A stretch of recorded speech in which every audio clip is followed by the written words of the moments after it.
देखो बच्चों, कल हमने 2025 गणित यूपी बोर्ड का 822 BZ, ये तुम्हारा कोड नंबर है।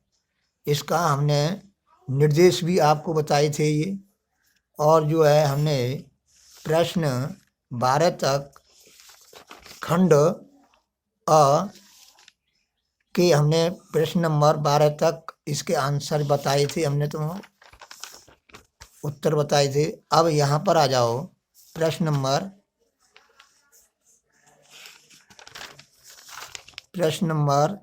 12 तक हमने यहाँ तक बता दिए थे। अब देखो, एक वृत्त की स्पर्श रेखा के स्पर्श बिंदु को केंद्र से मिलाया गया है। इस प्रकार स्पर्श बिंदु पर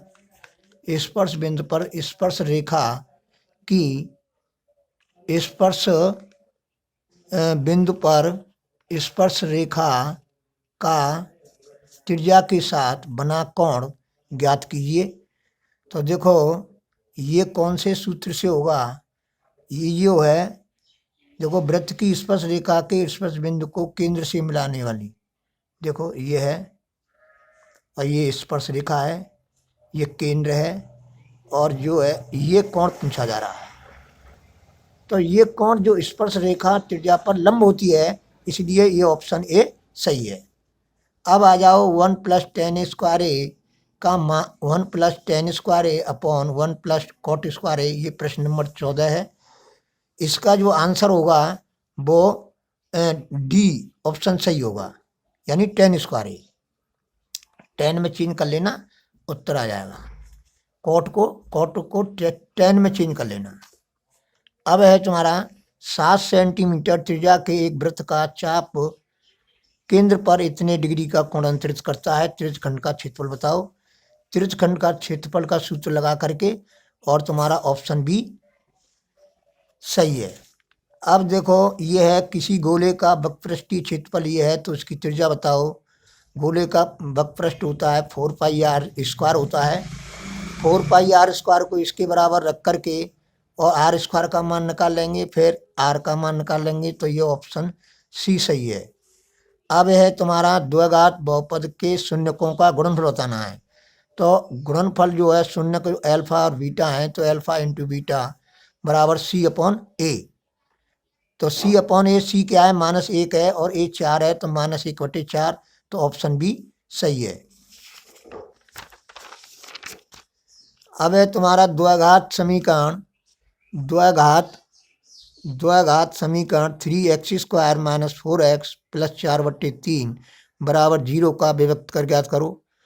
तो विभक्त का सूत्र होता है, जो डी से, कैपिटल डी से प्रदर्शित करते हैं, तो ये होता है विभक्त कर b² - 4ac। अब इसमें जो है a 3 है, b ऋण 4 है, c 4/3 है। तो इस तरह से b² - 4ac में मान रख करके देखेंगे, तो उसका विभक्त का मान 0 आएगा, जो ऑप्शन ए सही है। अब है तुम्हारा निम्नलिखित सारणी के से माध्य ज्ञात करो। माध्य जो है तुम्हारा σf(x/n) का सूत्र लगा करके और उसको हल कर लेना, तो ऑप्शन सी सही है। अब है तुम्हारा निम्नलिखित सारणी का माध्य का वर्ग होगा। माध्य का वर्ग जो होगा वो तुम्हारा 20 और 30 होगा। 20 से 30, ये होगा 20 से 30। अब माध्य का वर्ग कैसे ज्ञात करते हैं कि इनको जोड़ो और जोड़ करके उसका आधा कर दो संचयी बारंबारता में, फिर ये देख लो कि इसके मध्य में, किस वर्ग के मध्य में आ रहा है n/2 का मान, वही माध्य का वर्ग कहलाएगा। तो इसमें ऐसा करने पर 20 से 30 आ रहा है, 20 और 30 के बीच में आएगा इसका n/2 का मान, तो ये है तुम्हारा माध्य का वर्ग हो गया तुम्हारा 20 से 30, तो ऑप्शन बी सही है।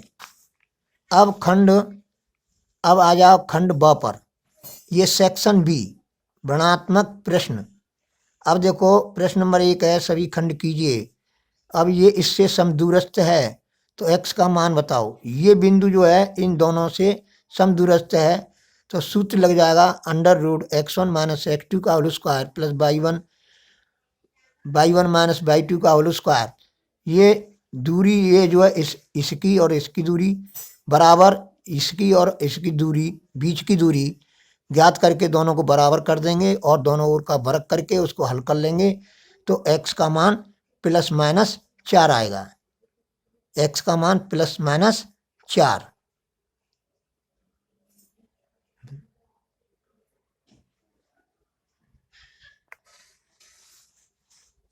अब देखो प्लस माइनस 4 आएगा इसका आंसर।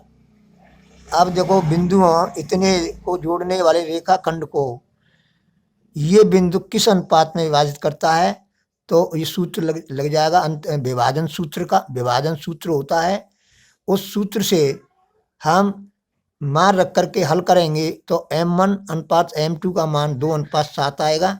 ये 2:7 इसका आंसर है। अब देखो ये सी खंड है प्रश्न नंबर 1 का। सिद्ध कीजिए कि 1 - tan a upon 1 - cot a का होल स्क्वायर बराबर tan स्क्वायर है।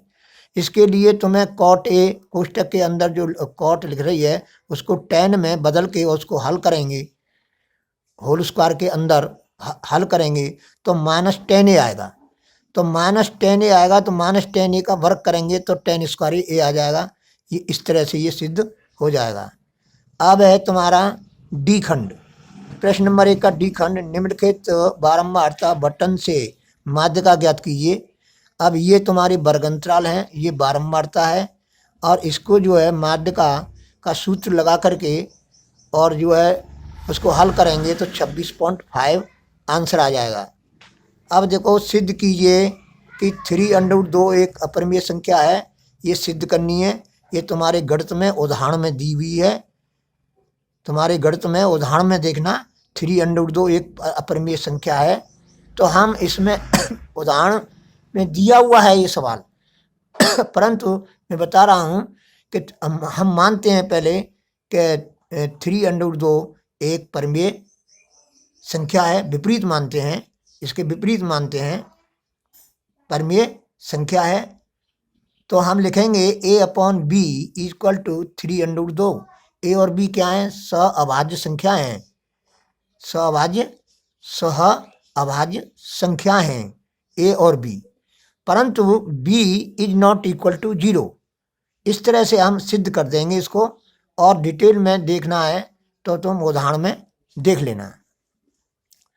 उदाहरण में दिया हुआ है संख्याओं 1 से 20 और 3 से 15 का एलसीएम जब हम निकालेंगे तो 2520 आएगा। अब तुम्हारा ये है प्रश्न नंबर 2। अब प्रश्न नंबर 2 किन्हीं 5 खंडों को हल करना है, ये दिया हुआ है इसमें। अब देखो ये वर्ग अंतराल है, बहुलक पूछा है, तो इसका बहुलक जो हम निकालेंगे तो 33.100/3 कह लो या 33.3। 33 हम 100 में 3 का भाग लगाएंगे तो 33.3333 आते चले जाएंगे। तो हमने दशमलव के बाद के एक अंक तक उत्तर दिया है। इसमें दे रहे हैं कि 33.3। अब जो है सिद्ध कीजिए कि बाह बिंदु से खींची गई स्पर्शरेखा की लंबाइयां समान होती हैं। तो देखो बेटा ये चित्र बना लेना इस तरह से, और जो है 2 स्पर्शरेखा खींची गई हैं, एक केंद्र को मिला देना और ये है तुम्हारा ये 90 डिग्री के हो गए।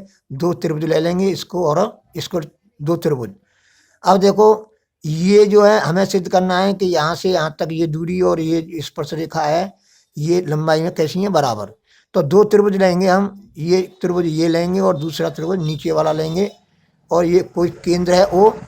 तो ये 90 डिग्री है, ये ओवेनिस्ट है, ये त्रिज्या है। तो RHS सर्वांक समता से दोनों त्रिभुज सर्वांक सम हो जाएंगे और जो है स्पर्श रेखाओं की लंबाइयाँ समान हो जाएंगी बाई CPCT से।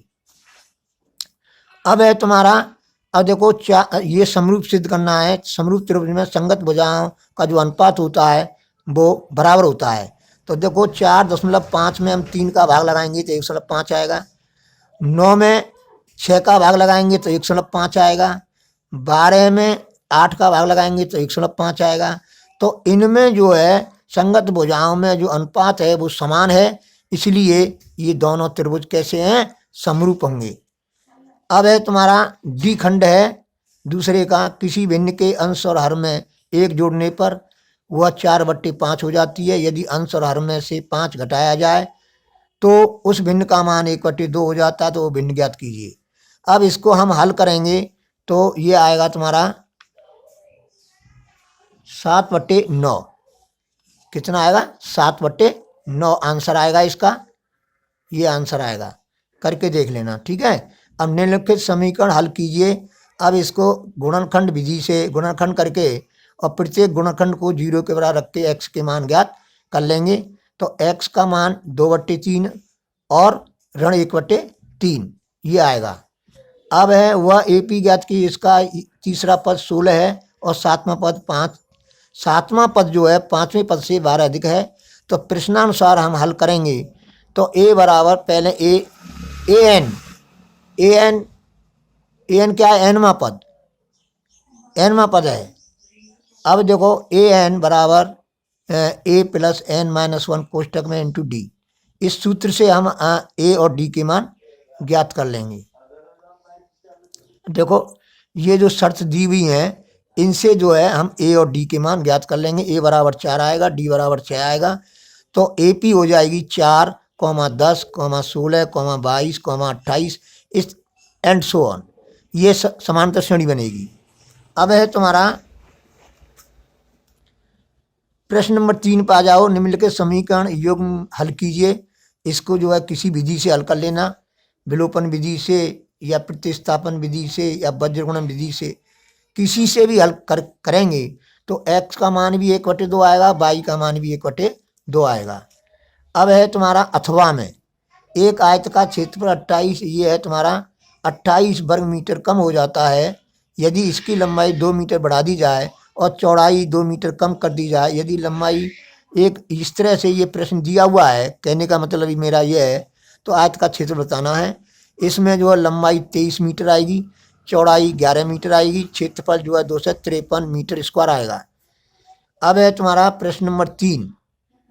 प्रश्न नंबर 3 है प्रश्न 4, क्वेश्चन नंबर 4। देखो क्षैतिज तल के ये हाइट डिस्टेंस का सवाल है, हाइट डिस्टेंस का। तो ध्वज दंड की लंबाई जो आएगी बराबर 20 कोष्टक में √3 - 1 मीटर। क्या आएगा? मीटर आएगा। अब दूरी जो है, अब क्या है, बिंदु O से भवन के पाद की दूरी जो है वो कितनी होगी? 20√3 मीटर होगी। अब है तुम्हारा अथवा में दिया हुआ है नीचे, ये भी तुम्हारा हाइट डिस्टेंस का सवाल है। तो इसको जो हम हल करेंगे तो 4.5 कोष्टक में √3 + 1 इसी नदी की चौड़ाई आ जाएगी। तो देखो अब मैं हल करके बताऊं, हल मोटा मोटा बता रहा हूँ कि ये है तुम्हारा, और ये पुल है और इसको देख रहा है। तो ये जो है कितना है? 30 डिग्री। तो ये 30 डिग्री है और ये तुम्हारा 45 डिग्री अवनम कोण बन रहे हैं। अब ये जो है पूरी नदी है, इसकी चौड़ाई ज्ञात करनी है। तो अब ये दिया हुआ है, ये तुम्हारा ये दिया हुआ है, ऊंचाई दी हुई है 4.5 और ये 30 का हो जाएगा, एकांतर अंतःकोण है, और ये 45 का हो जाएगा। तो इन दोनों त्रिभुजों से, ये दोनों त्रिभुजों से यहाँ से यहाँ तक, इस त्रिभुज से यहाँ से यहाँ तक निकाल लेंगे दूरी त्रिकोणमिति अनुपात के माध्यम से, और इस यहाँ से यहाँ दूरी निकाल, उनको दोनों को जोड़ेंगे तो 4.5 कोष्टक में √3 + 1 मीटर आएगा। अब है तुम्हारा ये है प्रश्न नंबर 5। 14 सेंटीमीटर भुजा के ठोस लकड़ी के घन को छीलकर महत्तम गोला बनाया जाता है। छिली हुई लकड़ी का आयतन ज्ञात कीजिए। अब घन को छील करके जो हम महत्तम गोला बनाएंगे उसका व्यास 14 सेंटीमीटर होगा, यानी जो घन की भुजा होगी वो होगा। इसलिए त्रिज्या 7 सेंटीमीटर हो जाएगी। अब जो है गोले का आयतन होता है 4/3 πr3। इसमें सूत्र मान रख देंगे तो ये आ जाएगा तुम्हारा 4312/3 सेंटीमीटर क्यूब, या 143 तो 1437 सही 1/3 सेंटीमीटर क्यूब, या 1437 यानी 1437.3 सेंटीमीटर क्यू। अब है तुम्हारा अथवा में ये दिया हुआ है छायांकित भाग का क्षेत्र बताओ। तो छायांकित भाग का क्षेत्रफल जो है पहले इस त्रिज्यखंड का क्षेत्रफल निकालेंगे सूत्र के माध्यम से, फिर इसका निकालेंगे त्रिज्यखंड का, और इस पूरे त्रिज्यखंड में से इस त्रिज्यखंड के क्षेत्रफल को घटा देंगे। तो घटाने पर जो प्राप्त होगा वो 38.5 सेंटीमीटर स्क्वायर होगा।